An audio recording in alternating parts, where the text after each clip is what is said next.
Hello, Grace.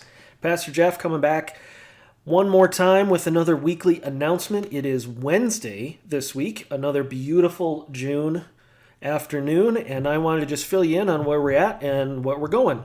So last Sunday, we had our first formal public open door service since March, and it went quite well.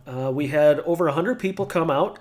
We filled up the sanctuary with 50 people. We filled up the fellowship hall with about 20 people, and then we had Grace Latino here as well, and they used their space, and it was quite a success. We had a lot of great volunteers, and I think for the people who came, it might have been a little awkward to say hi to other people with masks on and to still kind of sit in different places, or even to be in the sanctuary but watch the service on the screen. However, the thing I noticed the most was how happy everyone was to see other faces, or at least to see other eyes and foreheads. But they were able to kind of go and work conversations out and see people. And in fact, we didn't start the service until about 10 after 10, just because we didn't want to interrupt all the fellowship time and the talking the people were doing, still, reasonably distant from each other. But it was really exciting to see.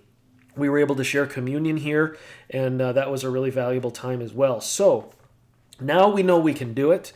Just to clear up some confusion, some people were wondering about that policy that I had in my hands last week on the announcement.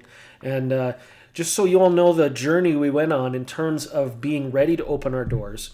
A week ago Monday, Governor Polis put out a document for churches that was a draft that said 50 people in your main worship area and 10 people in all the other rooms. He did a press conference about that last Tuesday, which he reiterated the 50 plus 10. And then on Thursday, the final draft of that policy came out, and the 10 was nowhere to be found in it. It said 50 people per room, which is what got us excited, because that means that from the time of the initial draft to the final version, they had altered that. And so we did have the permission and the go-ahead to do the 50 in each room from the governor. Boulder County has not said anything new that we found, so we're going to press ahead. This is not our long-term solution. In fact, we hope it doesn't have to be a solution for very much longer, because we want to be back as a live service church as fast as we can. That was something for me that felt a little awkward, being in the room, watching myself preach on a screen and not be actually preaching. Felt weird for me. I'm sure it felt weird for others. So the sooner we can go back to fully live, the better. But there's really no way to do it at this point without showing preferential treatment for the 50 people who can be in that particular room. And if you watched the sermon from last week, you know preferential treatment for a few over the others is something we are never going to do as much as we can help it. And so if you did get a chance to see last Sunday's sermon, it is a very important one. And I would like for you to make sure that you've seen it if you haven't. I know quite a few of our folks passed it on to their friends.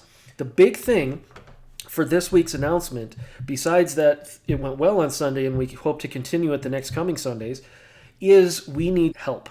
We need your help to make this happen.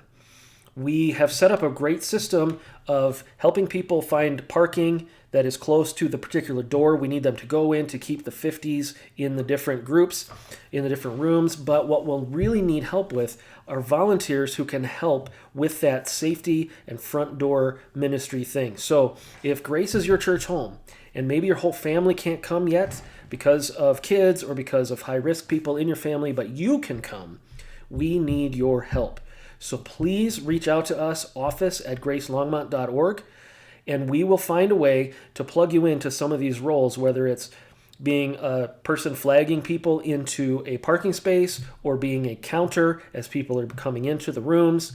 We are going to need more people to manage this system than maybe we would on a normal Sunday morning for just greeters and ushers. So please help us out in that way for the next coming weeks. Again, this is not a long-term strategy, but for this season, we are going to need some help in those areas. So please help if you can. Otherwise, we really hope to see as many of you as we can this Sunday, now that we know we have a way to accommodate you. We'll see you then.